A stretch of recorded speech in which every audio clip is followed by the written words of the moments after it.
In this video with Alison Armstrong, you will discover, are you dating a narcissist? Hi, I'm Antia Boyd, founder and creator of the Magnetize Your Man Method. And look, if you're new to my channel, don't forget to comment, like, and subscribe so you get notified for more juicy videos coming your way. So let's go ahead and dive right in. So one of the ways that we diminish our own ability to produce results and other people's ability to produce results is through what technically would be called objectification. So we reduce a beautiful, fluid, growing, transforming, evolving, mental, physical, emotional, lyrical being, right? If you believe it, eternal being, we reduce it to just a thing. Just a thing, and we reduce it to a thing because it makes us feel like we're in control, and we'll do it to ourselves. Like my voice in my head, its favorite way of objectifying me. It says, you know, Alison, you're such an idiot. I can't believe you just figured that out now.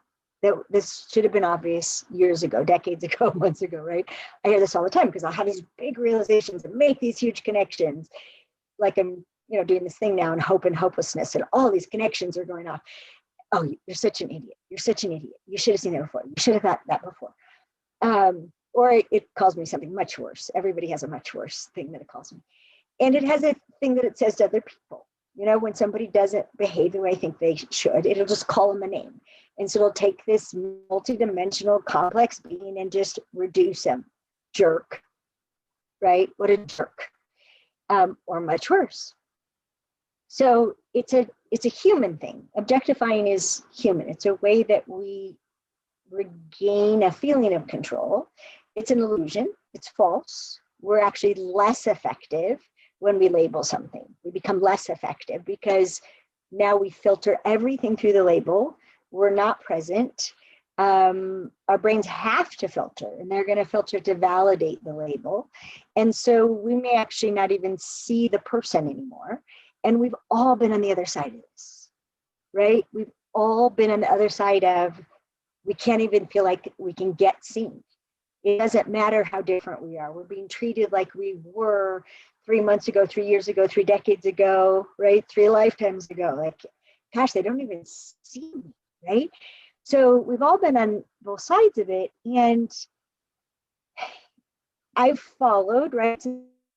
Years ago, 30 years ago, men were pigs.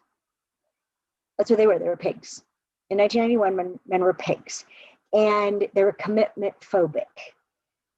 Pigs, commitment phobic, workaholics. Then they evolved into emotionally unavailable, Peter Pans, commitment phobic, right? So they evolved into that. And then they evolved into sociopaths. That was one that became a favorite with some. Emotionally unavailable, commitment phobic. I mean, it just like stacks up, right? Depending on what people are talking about, non-committal, the whole thing. And then about 4 years ago, so about the same time as we put Understanding Men online, 24/7, 15 hours of videos that people can watch, right? And then Understanding Women with 11 hours of videos. And about the same time we did that and started private Facebook groups for our students to communicate with each other, that's when Narcissistic showed up.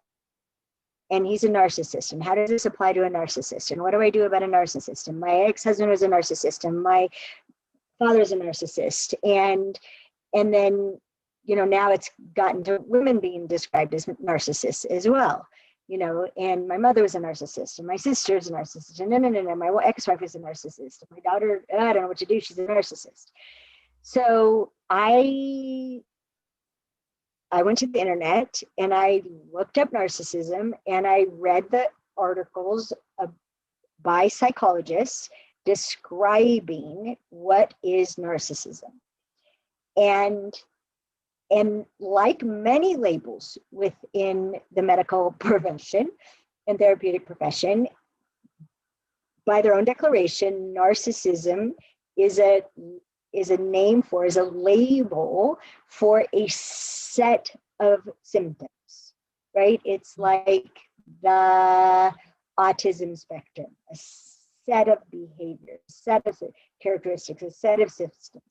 Syndromes, anything called a syndrome, right, is a set of things.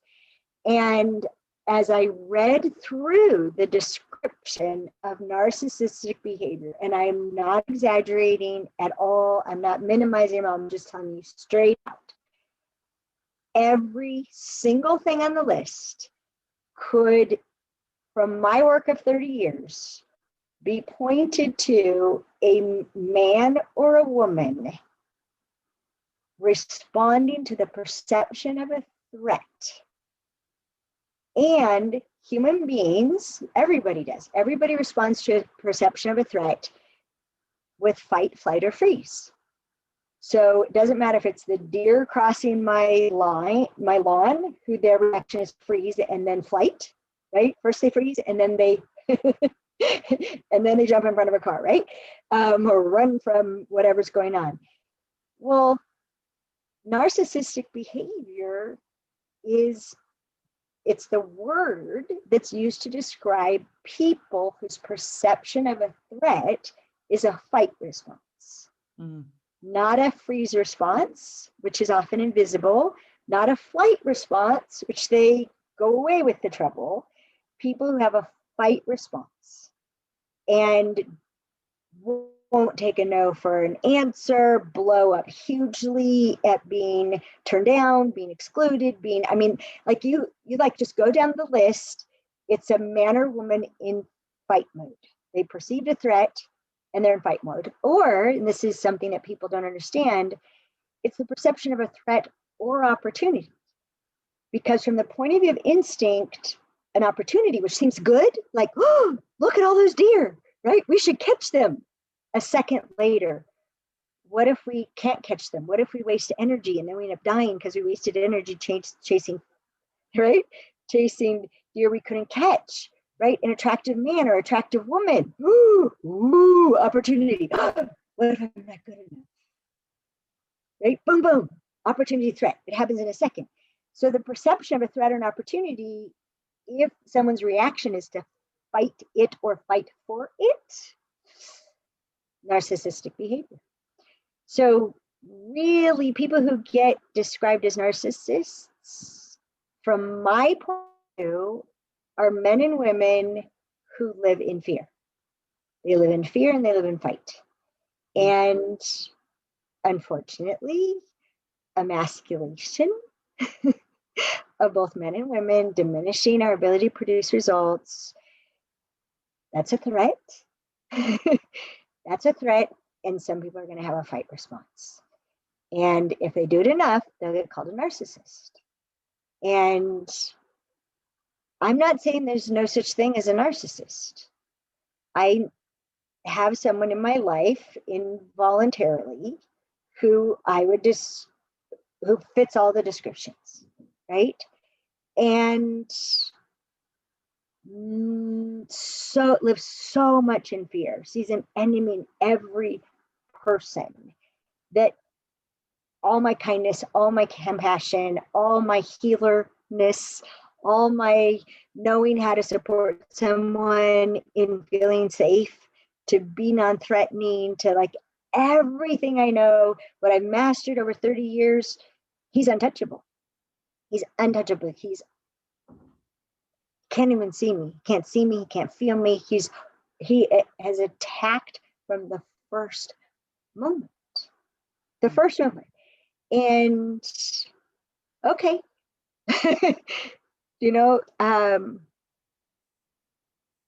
He just has to stay away from me. People don't get to attack me.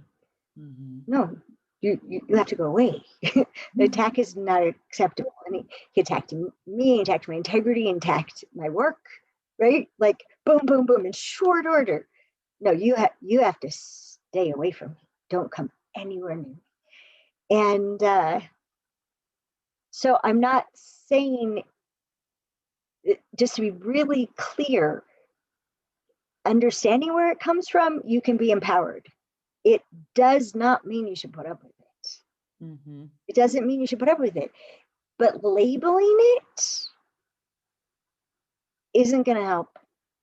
It might make you feel better for a little while, but if you're not investigating and figuring out how to empower yourself to interact, I have someone dear in my life who has a narcissist in their life, what they call a narcissist. And I've been talking to them about, okay, well, what if she's just terrified most of the time?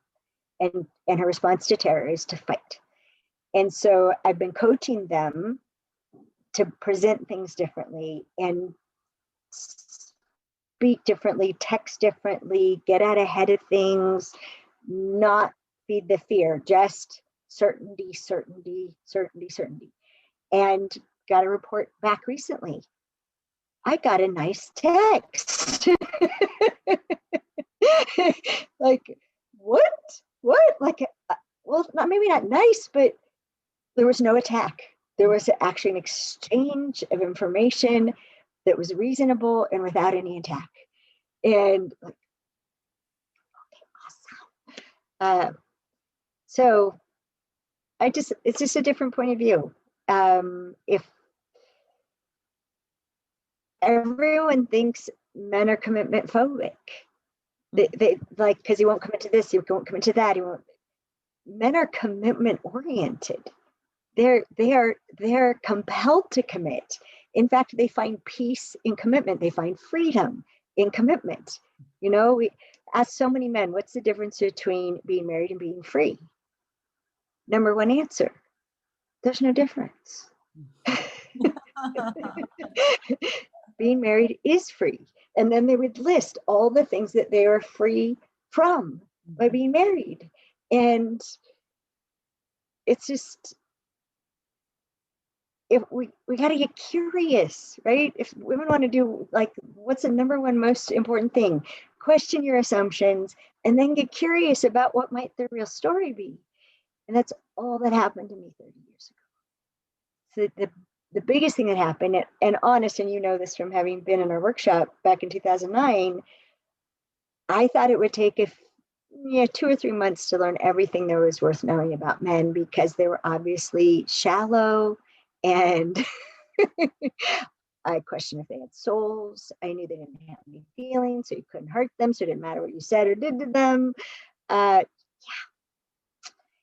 was, for those of your listeners who read the Queen's Code, who do read the Queen's Code, I was very much a blend of Kimberly and Melissa, and bitter and angry and pissed and hand over your balls. I've gone a long way.